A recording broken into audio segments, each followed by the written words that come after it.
ನಮಸ್ಕಾರ. ಈ ದಿನ.comಗೆ ಸ್ವಾಗತ. ನಾನು ಸಪನ. ಇತ್ತೀಚಿನ ದಿನಗಳಲ್ಲಿ ಹೆಚ್ಚುತ್ತಾ ಇರೋ ಚಿಕಿತ್ಸೆಯ ಖರ್ಚು ಜನಸಾಮಾನ್ಯರನ್ನ ಬಡತನ ರೇಖೆಗಿಂತನೂ ಕೆಳಗೆ ತಳ್ತಾ ಇರೋ ಆತಂಕಕಾರಿ ಸ್ಥಿತಿ ಸದ್ಯ ರಾಜ್ಯದಲ್ಲಿ ನಿರ್ಮಾಣ ಆಗಿದೆ. ಚಿಕಿತ್ಸಾ ವೆಚ್ಚದಲ್ಲಿ 60% 70% ಹಣ ಔಷಧಿಗಳ ಮೇಲೇನೆ ಖರ್ಚಾಗ್ತಾ ಇದೆ. ಈ ಹಿನ್ನೆಲೆ ಸರ್ಕಾರಿ ಆಸ್ಪತ್ರೆಗಳಲ್ಲಿ ಔಷಧಿಗಳು ಸಂಪೂರ್ಣವಾಗಿ ಉಚಿತವಾಗಿ ದೊರೆಯಬೇಕು ಅನ್ನೋ ಬೇಡಿಕೆ ಜೊತೆಗೆ ಹಲವು ಜನಪರ ಸಂಘಟನೆಗಳು ಸೇರಿ ಕರ್ನಾಟಕದ ಎಲ್ಲ 31 ಜಿಲ್ಲೆಗಳಲ್ಲಿ ಆರೋಗ್ಯ ಹಕ್ಕಿನ ಜಾಥಾ 2026 ಆಯೋಜನೆ ಮಾಡಿದೆ.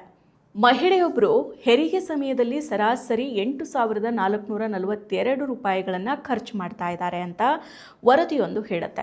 ಹಲವು ಅಧ್ಯಯನಗಳು ಇದನ್ನೇ ಹೇಳ್ತಾ ಇದ್ದಾವೆ. ಈ ಅಂಕಿಅಂಶಗಳನ್ನು ಸರ್ಕಾರ ಕೂಡ ಒಪ್ಕೊಂಡಿದೆ.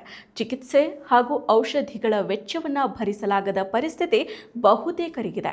ಹಾಗಾಗಿ ಸರ್ಕಾರಿ ಆಸ್ಪತ್ರೆಗಳಲ್ಲೇ ಉಚಿತ ಔಷಧಿಗಳು ಸಿಕ್ಕರೆ ಆರ್ಥಿಕವಾಗಿ ಹಿಂದುಳಿದವರ ಮೇಲೆ ಹೊರೆ ಕಡಿಮೆ ಆಗಲಿದೆ ಅನ್ನೋದು ಈ ಜಾಥಾದ ಮುಖ್ಯ ಉದ್ದೇಶ.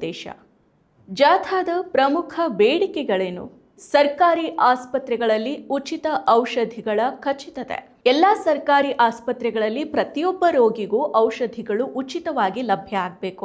ಸರ್ಕಾರಿ ವೈದ್ಯರು ಯಾವುದೇ ಕಾರಣಕ್ಕೂ ಔಷಧಿಯನ್ನು ಹೊರಗಡೆ ಖರೀದಿ ಮಾಡೋದಕ್ಕೆ ಚೀಟಿ ಬರಿಬಾರದು. ಜೊತೆಗೆ ಸರ್ಕಾರಿ ಆಸ್ಪತ್ರೆಗಳಲ್ಲಿ ಸಿಗೋ ಔಷಧಿಗಳ ಗುಣಮಟ್ಟದ ಹೊಣೆಗಾರಿಕೆಯನ್ನು ಸರ್ಕಾರನೇ ವಹಿಸಬೇಕು. ತಮಿಳುನಾಡು, ಕೇರಳ ಹಾಗೂ ರಾಜಸ್ಥಾನ ರಾಜ್ಯಗಳಲ್ಲಿ ಉಚಿತ ಔಷಧಿ ವ್ಯವಸ್ಥೆ ಯಶಸ್ವಿಯಾಗಿ ಜಾರಿಯಲ್ಲಿದೆ. ಕರ್ನಾಟಕದಲ್ಲಿ 2013ರಲ್ಲಿ ಕರ್ನಾಟಕ ರಾಜ್ಯ ವೈದ್ಯಕೀಯ ಸರಬರಾಜು ನಿಗಮ ನಿಯಮಿತ ಸ್ಥಾಪಿಸಲಾದರೂ ಅದು ಸಮರ್ಪಕವಾಗಿ ಕಾರ್ಯನಿರ್ವಹಿಸ್ತಾ ಇಲ್ಲ ಅನ್ನೋ ಆರೋಪಗಳು ಕೇಳಿಬರ್ತಾ ಇದೆ. ಜಿಲ್ಲಾ ಮತ್ತು ತಾಲೂಕು ಆಸ್ಪತ್ರೆಗಳ ಎದುರು ಸಾಲುಗಟ್ಟಿ ನಿಂತಿರೋ ಖಾಸಗಿ ಔಷಧಿಗಳ ಅಂಗಡಿಗಳೇ ಇದಕ್ಕೆ ಸಾಕ್ಷಿಯಾಗಿದೆ. ಸಾಕ ಸಂಘಟನೆಯ 12 ಜಿಲ್ಲೆಗಳಲ್ಲಿ ನಡೆಸಿದ ಸಮೀಕ್ಷೆಯ ಪ್ರಕಾರ 568 ರೋಗಿಗಳು ಕೇವಲ ಔಷಧಕ್ಕಾಗಿ 405.140 ವೆಚ್ಚ ಮಾಡಿದ್ದಾರೆ. ಅಂದ್ರೆ ಒಬ್ರು ಸರಾಸರಿ 713 ಭರಿಸಬೇಕಾಗತ್ತೆ. KSMSCLನಲ್ಲಿ ಭ್ರಷ್ಟಾಚಾರ ಪ್ರಕರಣಗಳು ಬಹಿರಂಗ ಆಗಿದೆ. 2024ರಲ್ಲಿ ಬಳ್ಳಾರಿ ಸೇರಿದಂತೆ ಹಲವು ಜಿಲ್ಲೆಗಳಲ್ಲಿ ತಾಯಂದಿರ ಸಾವಿಗೆ ಈ ವ್ಯವಸ್ಥೆಯ ವೈಫಲ್ಯನೇ ಕಾರಣ ಅನ್ನೋ ಆರೋಪಗಳು ದಾಖಲಾಗಿದೆ. ಔಷಧಿಗಳ ಪ್ರತಿ ಬ್ಯಾಚ್ ಪರೀಕ್ಷೆ ನಡೆದಿಲ್ಲ, ಇವತ್ತಿಗೂ ಮಾಡ್ತಾ ಇಲ್ಲ. ಇದು ಗಂಭೀರ ವಿಚಾರ ಆಗಿದೆ. ಕಳೆದ ವರ್ಷ ನಡೆದ ಜಾಥಾದಲ್ಲಿ ಕೂಡ ಇದೇ ಮುಖ್ಯ ಬೇಡಿಕೆಯನ್ನ ಸರ್ಕಾರದ ಮುಂದಿಡಲಾಗಿತ್ತು. ಆದರೆ ಇದಕ್ಕೆ ಸರ್ಕಾರ ಸ್ಪಂದಿಸಿಲ್ಲ. ನಿಗಮವನ್ನ ಜನಪರ ಹಾಗೂ ಪಾರದರ್ಶಕವಾಗಿರಿಸೋದಕ್ಕೆ ಜಾಥಾ ಆಗ್ರಹ ಮಾಡಿದೆ. ಕರ್ನಾಟಕದಲ್ಲಿ ಆರೋಗ್ಯ ಹಕ್ಕು ಕಾಯ್ದೆ ಜಾರಿ. ರಾಜಸ್ಥಾನ ರಾಜ್ಯದಲ್ಲಿ ಈಗಾಗಲೇ ಆರೋಗ್ಯ ಹಕ್ಕು ಕಾಯ್ದೆ ಜಾರಿಯಲ್ಲಿದೆ. ನೇಪಾಳ, ಥೈಲ್ಯಾಂಡ್ ಸೇರಿದಂತೆ 73ಕ್ಕೂ ಹೆಚ್ಚು ದೇಶಗಳಲ್ಲಿ ಉಚಿತ ಅಥವಾ ಹಕ್ಕು ಆಧಾರಿತ ಆರೋಗ್ಯ ಸೇವೆಗಳು ಲಭ್ಯ ಇದೆ. ಕರ್ನಾಟಕದಲ್ಲೂ ಆರೋಗ್ಯವನ್ನ ಮೂಲಭೂತ ಹಕ್ಕಾಗಿ ಘೋಷಿಸಿ ಕಾಯ್ದೆ ಜಾರಿಗೆ ತರಬೇಕು ಅನ್ನೋದು ಸಂಘಟನೆಗಳ ಆಗ್ರಹ. ಈ ಕಾಯ್ದೆಯಲ್ಲಿ ಸಮಯಕ್ಕೆ ಸರಿಯಾದ ಉತ್ತಮ ಗುಣಮಟ್ಟದ ಚಿಕಿತ್ಸೆ, ಉಚಿತ ಸೇವೆ, ಮಾನವ ಘನತೆಗೆ ಗೌರವ ಹಾಗೂ ಯಾವುದೇ ತಾರತಮ್ಯ ಇಲ್ಲದ ಸೇವೆ ಖಚಿತ ಆಗಬೇಕು. ಖಾಸಗಿ ಆಸ್ಪತ್ರೆಗಳ ಶುಲ್ಕಗಳಿಗೆ ಮಿತಿ. ಖಾಸಗಿ ಆಸ್ಪತ್ರೆಗಳಲ್ಲಿ ಯಾವುದೇ ಶುಲ್ಕ ನಿಯಂತ್ರಣ ಇಲ್ಲದೆ ಇರೋದು ರೋಗಿಗಳನ್ನು ಶೋಷಿಸುವಂತೆ ಮಾಡ್ತಾ ಇದೆ. ಇದು ಬಡವರ ಮೇಲಿನ ಆರ್ಥಿಕ ಹೊರೆಗೆ ಇನ್ನೊಂದು ಕಾರಣ ಆಗ್ತಾ ಇದೆ. ಇದು ಸಂವಿಧಾನದ 21ನೇ ವಿಧಿಯ ಉಲ್ಲಂಘನೆ. ಎಲ್ಲ ಆಸ್ಪತ್ರೆ ಶುಲ್ಕಗಳಿಗೆ ಮಿತಿಯನ್ನ ವಿಧಿಸೋದು ರಾಜ್ಯ ಸರ್ಕಾರದ ಸಂವಿಧಾನಾತ್ಮಕ ಕರ್ತವ್ಯ ಅಂತ ಜಾಥಾ ಸ್ಪಷ್ಟಪಡಿಸಿದೆ. ಜಿಲ್ಲಾ ಆಸ್ಪತ್ರೆಗಳ ಖಾಸಗೀಕರಣಕ್ಕೆ ವಿರೋಧ. ಕರ್ನಾಟಕ ಸರ್ಕಾರ 8 ಜಿಲ್ಲಾ ಆಸ್ಪತ್ರೆಗಳನ್ನು ಖಾಸಗೀಕರಣ ಮಾಡೋದಕ್ಕೆ ಮುಂದಾಗಿದೆ ಅನ್ನೋ ಮಾಹಿತಿ ಆತಂಕ ಮೂಡಿಸಿದೆ. ಇದು ಜನ ವಿರೋಧಿ ಹಾಗೂ ಸಂವಿಧಾನ ವಿರೋಧಿ ಕ್ರಮ ಆಗಿದೆ. ಆರೋಗ್ಯ ಕ್ಷೇತ್ರದಲ್ಲಿ ಖಾಸಗೀಕರಣವನ್ನ ತಕ್ಷಣ ನಿಲ್ಲಿಸಬೇಕು ಅಂತ ಸಂಘಟನೆಗಳು ಆಗ್ರಹ ಮಾಡಿದ್ದಾವೆ. ಡ್ರಗ್ ಆಕ್ಷನ್ ಫೋರಂ ಕರ್ನಾಟಕ, ಸಾರ್ವತ್ರಿಕ ಆರೋಗ್ಯ ಆಂದೋಲನ ಕರ್ನಾಟಕ, ಲಿಂಗತ್ವ ಮತ್ತು ಲೈಂಗಿಕ ಬಹುತ್ವಕ್ಕಾಗಿ ಚಳುವಳಿ, ನಾಗರಿಕ ಹಿತರಕ್ಷಣಾ ವೇದಿಕೆ ರಾಣೆಬೆನ್ನೂರು, ಆಕ್ಷನ್ ಫಾರ್ ಇಕ್ವಿಟಿ, ಕರುಣಾ ಜೀವ ಕಲ್ಯಾಣ ಟ್ರಸ್ಟ್ ದಾವಣಗೆರೆ, ಜಾಗೃತ ಮಹಿಳಾ ಒಕ್ಕೂಟ ಬೆಳಗಾವಿ, ಕೊರಗ ಅಭಿವೃದ್ಧಿ ಸಂಘಟನೆಗಳ ಒಕ್ಕೂಟ ಉಡುಪಿ, ಕರ್ನಾಟಕ ರಾಜ್ಯ ಮಲೆಕುಡಿಯ ಸಂಘ, ಬುಡಕಟ್ಟು ಕಾರ್ಮಿಕರ ಸಂಘ, ಕಾಫಿ ತೋಟಗಳ ಕಾರ್ಮಿಕರ ಯೂನಿಯನ್ ಕೊಡಗು, ಅರಣ್ಯ ಮೂಲ ಬುಡಕಟ್ಟು ಸಮುದಾಯಗಳ ಒಕ್ಕೂಟ ಶಿವಮೊಗ್ಗ, ಗಮನ ಮಹಿಳಾ ಸಮೂಹ ಕೋಲಾರ, ನೆರಳು ಬೀಡಿ ಕಾರ್ಮಿಕರ ಯೂನಿಯನ್ ದಾವಣಗೆರೆ, ಸ್ಪಂದನ ಸಂಘಟನೆ ರಾಮನಗರ, ಕರ್ನಾಟಕ ಜನಶಕ್ತಿ, ಜನಾಂದೋಲನ ಮಹಾಮೈತ್ರಿ, ಗಣಿ ಬಾಧಿತ ಪರಿಸರ ಜನ ಬದುಕಿಗಾಗಿ ಹೋರಾಟ ಸಮಿತಿ, ಸಮಾಜ ಪರಿವರ್ತನಾ ಸಮುದಾಯ ಧಾರವಾಡ, ಕರ್ನಾಟಕ ವಿದ್ಯಾರ್ಥಿ ಸಂಘಟನೆ ಹಾಗೂ ಬರ್ಡ್ಸ್ ಬಿಜಾಪುರ ಸೇರಿದಂತೆ ಒಟ್ಟು 19ಕ್ಕೂ ಸಂಘಟನೆಗಳು ಈ ಜಾಥಾಗೆ ಬೆಂಬಲವನ್ನು ವ್ಯಕ್ತಪಡಿಸಿದ್ದಾವೆ. ಈ ಕುರಿತು ಧಾರವಾಡದ ನಿವಾಸಿ ಹಾಗೂ ಡ್ರಗ್ ಆಕ್ಷನ್ ಫೋರಂ ಅಧ್ಯಕ್ಷ ಡಾಕ್ಟರ್ ಗೋಪಾಲ್ ದಾಬಡೆ ಅವರು ಪ್ರತಿಕ್ರಿಯೆಯನ್ನ ನೀಡಿ, ಈ ವರ್ಷ ಫೆಬ್ರವರಿ ಮೊದಲ ಹಾಗೂ ಎರಡನೇ ವಾರದಲ್ಲಿ ಅಂದರೆ ಫೆಬ್ರವರಿ 3ರಿಂದ 14 ಡ್ರಗ್ ಆಕ್ಷನ್ ಫೋರಂ ಕರ್ನಾಟಕವು ಸೇರಿದಂತೆ ಸುಮಾರು 19 ಜನಪರ ಸಂಘಟನೆಗಳ ನೇತೃತ್ವದಲ್ಲಿ ಆರೋಗ್ಯ ಹಕ್ಕಿನ ಜಾಥಾವನ್ನು ಆಯೋಜನೆ ಮಾಡಲಾಗಿದೆ. ಜನರಲ್ಲಿ ಔಷಧಿ ಬಳಕೆ ಮತ್ತು ಆರೋಗ್ಯ ಹಕ್ಕಿನ ಕುರಿತು ಜಾಗೃತಿಯನ್ನು ಮೂಡಿಸುವ ಉದ್ದೇಶದಿಂದ ರಾಜ್ಯದ ಪ್ರತಿ ಜಿಲ್ಲೆಯಲ್ಲೂ ಕಾರ್ಯಕ್ರಮಗಳನ್ನು ಹಮ್ಮಿಕೊಳ್ಳಲಾಗಿದೆ. ಅಂದು ಆಯಾ ಜಿಲ್ಲೆಯ ಜಿಲ್ಲಾಧಿಕಾರಿ ಮೂಲಕ ಸರ್ಕಾರಕ್ಕೆ ಮನವಿಯನ್ನ ಸಲ್ಲಿಸಲಾಗುತ್ತೆ.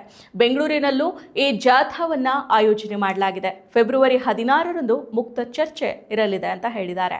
ನನ್ನ ಹೆಸರು ಡಾಕ್ಟರ್ ಗೋಪಾಲ್ ದಾಬಡೆ. ಕಳೆದ 15 ವರ್ಷಗಳಿಂದ ನಾವು ನಮ್ಮ ಕರ್ನಾಟಕ ರಾಜ್ಯ ಸರ್ಕಾರಕ್ಕೆ ಹಲವಾರು ಮನವಿಗಳನ್ನ ಕೊಟ್ಟಿದ್ದೀವಿ.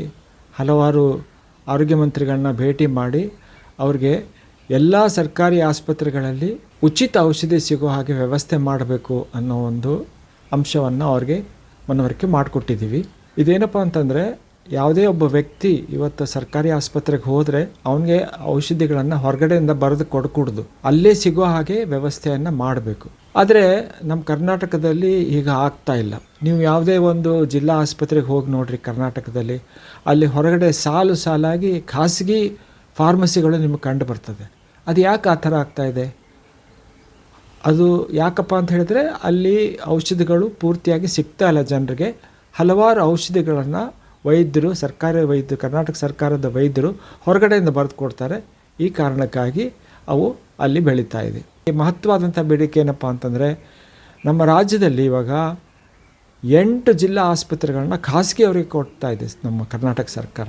ಇದು ತಪ್ಪು, ಇದು ಮಾಡಬಾರ್ದು, ಇದನ್ನು ಕೊಡಬಾರ್ದು. ನಾವು ಈ 4 ಬೇಡಿಕೆಗಳನ್ನ ಇಟ್ಕೊಂಡು ಫೆಬ್ರವರಿ 2ನೇ ವಾರದಿಂದ 2026ನೇ ಇಸ್ವಿಯಲ್ಲಿ ಎಲ್ಲ ಕರ್ನಾಟಕದ ಎಲ್ಲ ಜಿಲ್ಲೆಗಳನ್ನು ಭೇಟಿ ಕೊಟ್ಟು 31 ಜಿಲ್ಲೆಗಳನ್ನ ಭೇಟಿ ಕೊಟ್ಟು ಅಲ್ಲಿ ಪ್ರತಿ ಜಿಲ್ಲೆಯಲ್ಲಿ ಅರಿವಿನ ಕಾರ್ಯಕ್ರಮ ಮಾಡಿ, ಒಂದು ಜಾಥಾ ಮಾಡಿ, ಒಂದು ರ್ಯಾಲಿ ಮಾಡಿ, ಜಿಲ್ಲಾಧಿಕಾರಿಗಳಿಗೆ ಮನವಿಯನ್ನು ಅರ್ಪಿಸಿ ಆಮೇಲೆ ಒಂದು ಪ್ರೆಸ್ ಕಾನ್ಫರೆನ್ಸ್ ಮಾಡಲಿಕ್ಕೆ ಪ್ಲ್ಯಾನ್ ಮಾಡ್ತಾ ಇದ್ದೀವಿ. ಇನ್ನು ಎಲ್ಲ ಸರ್ಕಾರಿ ಆಸ್ಪತ್ರೆಗಳಲ್ಲಿ ಪ್ರತಿಯೊಬ್ಬರಿಗೂ ಅಗತ್ಯ ಇರೋ ಎಲ್ಲ ಔಷಧಿಗಳು ಲಭ್ಯ ಆಗಬೇಕು ಎಂದು ಈ ವ್ಯವಸ್ಥೆ ಇಲ್ಲ. ಒಬ್ಬ ವ್ಯಕ್ತಿ ಸರ್ಕಾರಿ ಆಸ್ಪತ್ರೆಗೆ ಹೋದರೆ ಔಷಧಕ್ಕಾಗಿ ಹೊರಗೆ ಕಳಿಸೋ ರೂಢಿ ಇದೆ. ಈ ಪರಿಸ್ಥಿತಿಯನ್ನು ಸರ್ಕಾರ ತಕ್ಷಣ ನಿವಾರಿಸಲೇಬೇಕು. ಸರ್ಕಾರಿ ಆಸ್ಪತ್ರೆಗಳಲ್ಲಿ ಎಲ್ಲ ಔಷಧಿಗಳು ಲಭ್ಯ ಆಗೋದು ಅತ್ಯಂತ ಅಗತ್ಯ.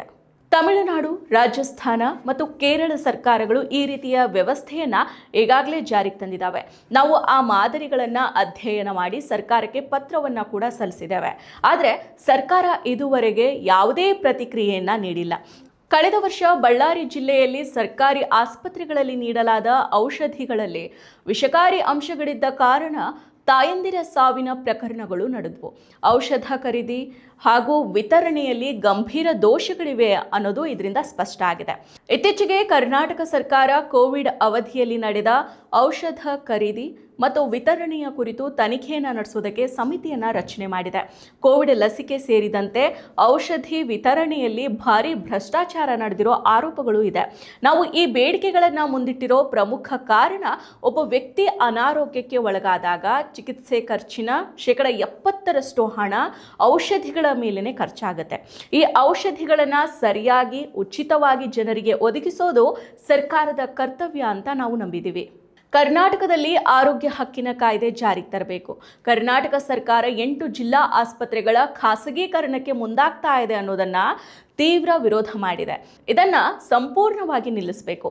ಸರ್ಕಾರ ವೈದ್ಯಕೀಯ ಕಾಲೇಜು ಬೇಕು ಅಂತ ಹೇಳುತ್ತೆ, ಆದರೆ ಅದು ಜನರ ಆರೋಗ್ಯಕ್ಕಾಗಿ ಅಲ್ಲ, ಲಾಭಕ್ಕಾಗಿ ಅನ್ನೋ ಅನುಮಾನ ನಮ್ಮದು. ಖಾಸಗಿ ಆಸ್ಪತ್ರೆಗಳನ್ನು ನಿಯಂತ್ರಿಸಬೇಕು. ನಾವು ನೋಡ್ತಾ ಇರುವಂತೆ ಖಾಸಗಿ ಆಸ್ಪತ್ರೆಗಳಲ್ಲಿ ಅನಿಯಂತ್ರಿತವಾಗಿ ಶುಲ್ಕ ವಸೂಲಿ ನಡೀತಾ ಇದೆ. ಇದನ್ನು ಸರ್ಕಾರ ಕಟ್ಟುನಿಟ್ಟಾಗಿ ನಿಯಂತ್ರಿಸಬೇಕು. ಜನರ ಆರೋಗ್ಯದ ಹಕ್ಕನ್ನು ಕಾಪಾಡುವಲ್ಲಿ ಸರ್ಕಾರ ಎಚ್ಚರಿಕೆಯಿಂದ ನಡೆದುಕೊಳ್ಬೇಕು. ಈ ನಿಟ್ಟಿನಲ್ಲಿ ಜಾಥಾ ಆಯೋಜಿಸಲಾಗಿದೆ ಅಂತ ಹೇಳಿದ್ದಾರೆ. ಆರೋಗ್ಯ ಸೇವೆ ಲಾಭದ ವಸ್ತುವಾಗದೆ ಪ್ರತಿಯೊಬ್ಬ ನಾಗರಿಕನ ಮೂಲಭೂತ ಹಕ್ಕಾಗಬೇಕು ಅನ್ನೋದೇ ಆರೋಗ್ಯ ಹಕ್ಕಿನ ಜಾಥಾ 2026ರ ಮೂಲ ಆಶಯ. ಉಚಿತ ಹಾಗೂ ಗುಣಮಟ್ಟದ ಔಷಧಿ, ಆರೋಗ್ಯ ಹಕ್ಕಿನ ಕಾಯ್ದೆ ಜಾರಿ, ಖಾಸಗಿ ಆಸ್ಪತ್ರೆಗಳ ನಿಯಂತ್ರಣ ಮತ್ತು ಜಿಲ್ಲಾ ಆಸ್ಪತ್ರೆಗಳ ಖಾಸಗೀಕರಣಕ್ಕೆ ವಿರೋಧ. ಈ ಬೇಡಿಕೆಗಳು ಜನಪರ ಆರೋಗ್ಯ ವ್ಯವಸ್ಥೆಯ ಅಗತ್ಯವನ್ನ ಸ್ಪಷ್ಟಪಡಿಸುತ್ತೆ.